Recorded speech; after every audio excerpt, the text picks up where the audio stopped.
Hi, team. Appreciate your patience. Had a little bit of issues getting started this morning, but we appreciate your patience. So I want to remind you where we are. Of the we're on day two of the team building masterclass. We're going to we're talking about how to build a winning team, and so we've got 7 days. We've got day two.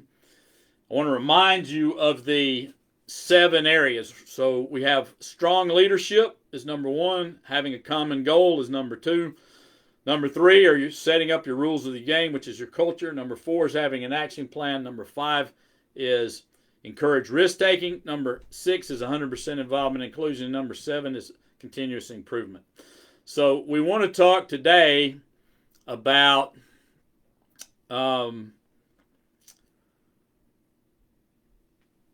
strong leadership and a common goal. And so we're going to have a chat about how to become a better leader and have a common goal. But I'm going to do it a little bit in reverse order. And the reverse order is we're going to talk about your common goal, which is generally known as in a business as your vision. Now, if you just have a team and you're the leader of it, then like a team leader, manager, something like that, then you need a vision or a common goal for the team. Okay? So let's jump in to what that looks like. For your home fund, you were supposed to work on your vision, and I didn't really go into details. I should have. All you do is get out a blank sheet of paper and start writing. My vision is, and then you fill in that. So if you haven't done it, then that'll be part of your home fund for today. But I want you to understand that your vision equals your common goal. So what is your vision? What should the vision for the company be? I said that ours is world abundance through business re-education. The vision equals your common goal for a business. Now, like I said, if you have a team that's part of a business, then you need to have a vision for the outcome that you would like to have for the team. Like, what's a win? Okay? But let's talk about what a vision is for a business. A vision for a business is something large. It is something so big it's almost unattainable. It's potentially the legacy you want to live. So when you're making your vision, it must enroll and inspire. It must enroll and inspire who? Whom, I guess. It must enroll and inspire your customers. It must enroll and inspire your team. It must enroll and inspire your suppliers. So if it doesn't enroll and inspire, then it's not a great vision. So what you want to do is, like I said, just get out a blank piece of paper and start writing and come up. And it might take you 6 months to actually get a vision that means something like world abundance through business re-education. Think about that. World abundance. That's a big goal. That's pretty much probably unattainable. Now, how are we going to do it? Through business re-education.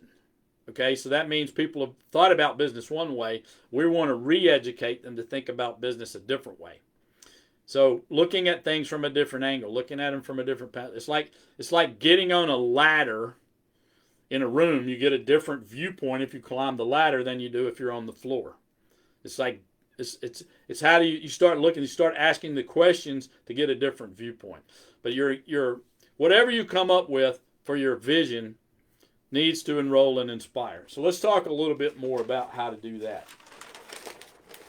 Think about it in terms of your legacy. Like, what do you want 100 years from now for people to be saying about you and your business?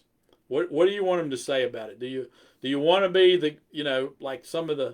like if you had bought land around New York Harbor 200 years ago, and your picture would be over a mantle somewhere where your grandkids would be looking at it.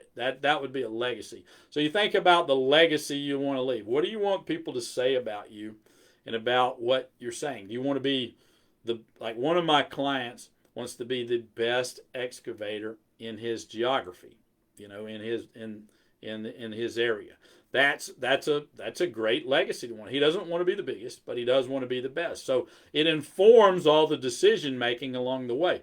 Is this thing we're getting ready to move us closer or further from our vision? You see, it also enrolls and inspires. You want to be part of the best team, you come to work for us. You want to be part of the biggest team, you might go work for somebody else, but it might not be as fun. You know, it comes back to some other things as well. So let's talk about what might be in a vision. What are some things? So when you're writing your vision, what are some of the words that would best describe your business? Or, you know, what are some of the words that would best describe the business? You think about, for you, what that might be. Okay? What are the qualities? And these are the questions you can answer to get your vision. So what words best describe the business? What qualities do you see in the business now? You know, is it friendly? Is it open? Is it profitable? Is it, you know, what are the values? What do you see now? What are the qualities or the values you see now in the business? You know, for our business, I mean, we just go out and help people. And some of them choose to invest and become part of our team. You know, what are the qualities that you would like to see in your business that you don't necessarily see yet? Okay? Those could be part of your vision. And then, you know, part of it is like what sets you apart from everybody else.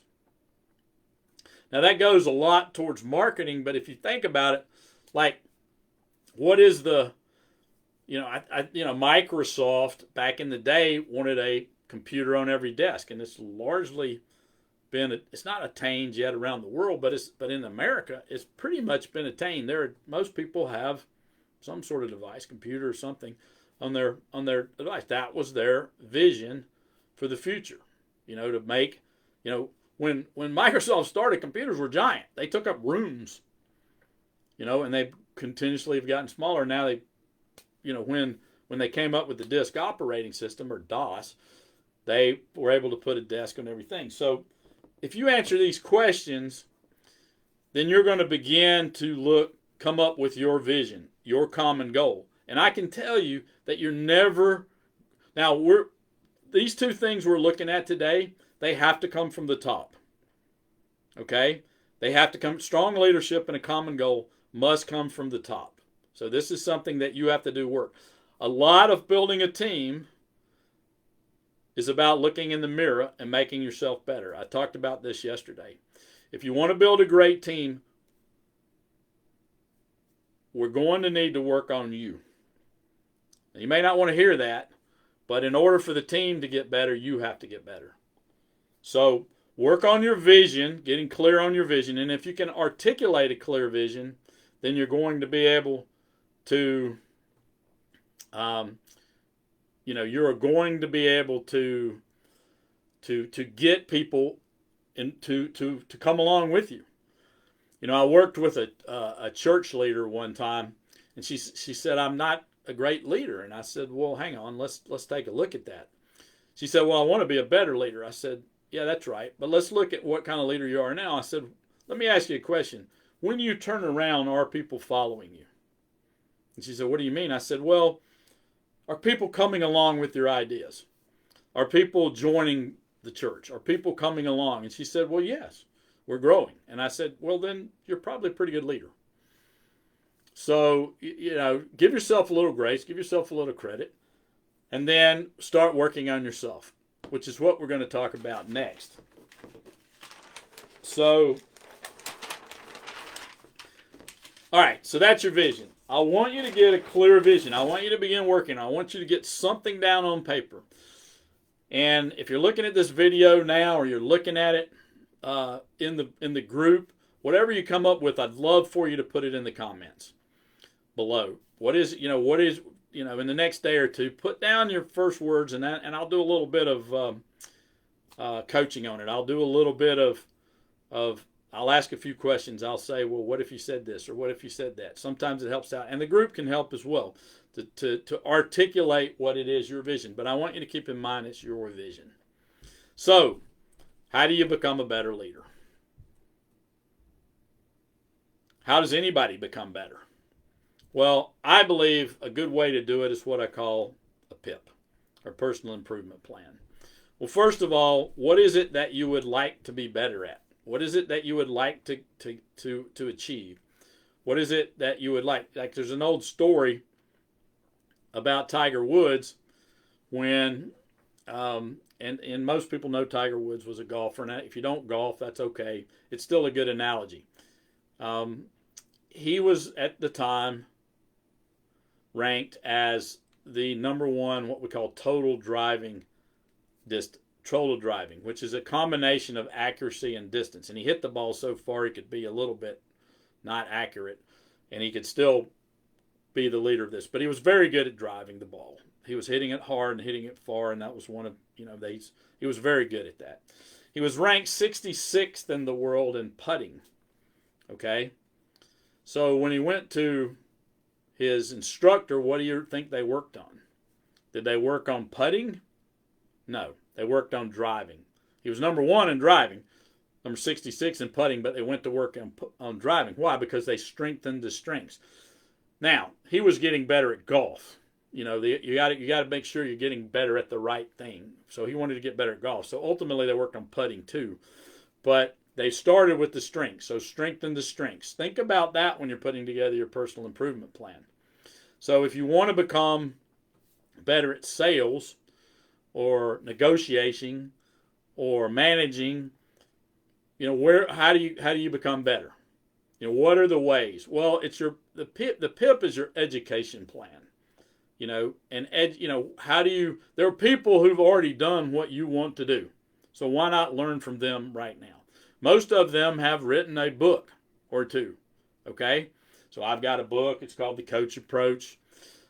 5 Principles to Build Your Epic Business. It's a real easy read. It's 70, but you can get it free if you'd like. Just go to giftfrombill.com, download it from me.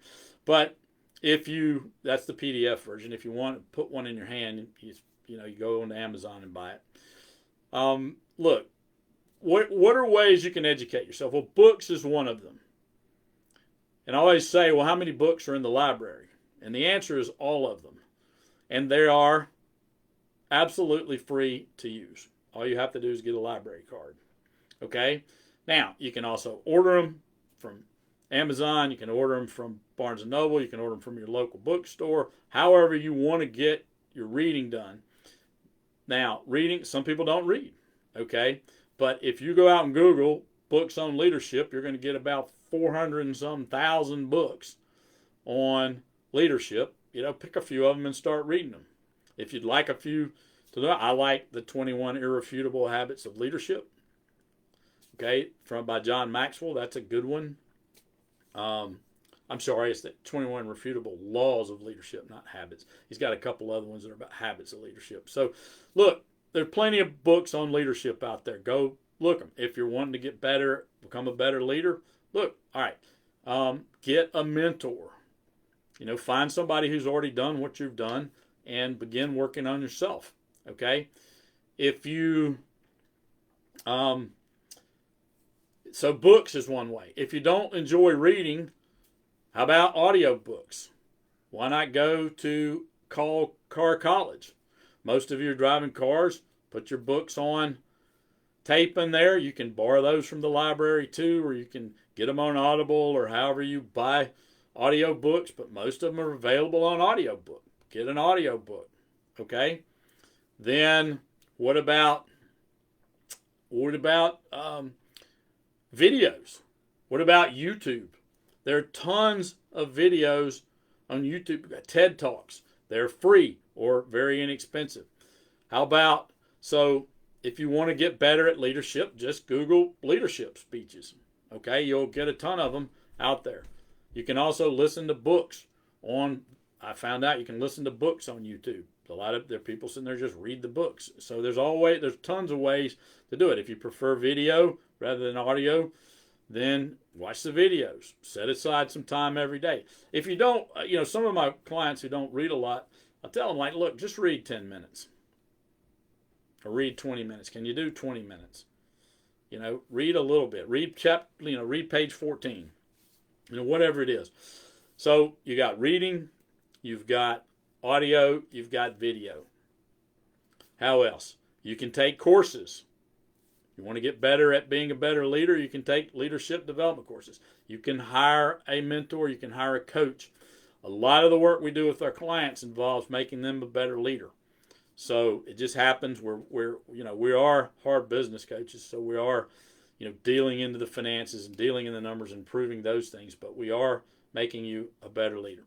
So work on your personal improvement plan. It's not hard. I could give you a form, but you don't really need one. What are your educational things? Like another one would be, who are the people that you would like to meet? Like who is somebody that you admire that you could potentially ask to mentor you? And all you have to, and maybe they just give you 10 minutes every month, 20 minutes a month, a call, but who are the people you'd like to meet? Let me tell you how to do that. If you'd like to meet someone, you can reach out to them and offer to take them to breakfast. They will go. If they're in a different town, maybe you need to travel to take them to breakfast. But, would it be worth it to pay $20, $30 to take somebody to breakfast to get their wisdom, their education? You want to be a better leader, hang around better leaders. Jim Rohn said, generally, you're the sum of the 5 people you hang around with the most of the time. Think about that for a minute. So who are you hanging out with? Whether can you hang around with leaders? Of course, you can read their books. You can, and a lot of these people are, will have, if they got to eat breakfast or lunch. So, take them to a meal.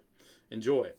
So assignments for tomorrow: finish your vision, or at least your draft of your vision, because you're not going to finish it for probably 6-8 months. And then work on your personal improvement plan. What are you going to do in the next year? Who are the people you want to meet? What are the classes you want to take? The videos, make a list of all of it. And that'll be your personal improvement plan. So until tomorrow, all the best.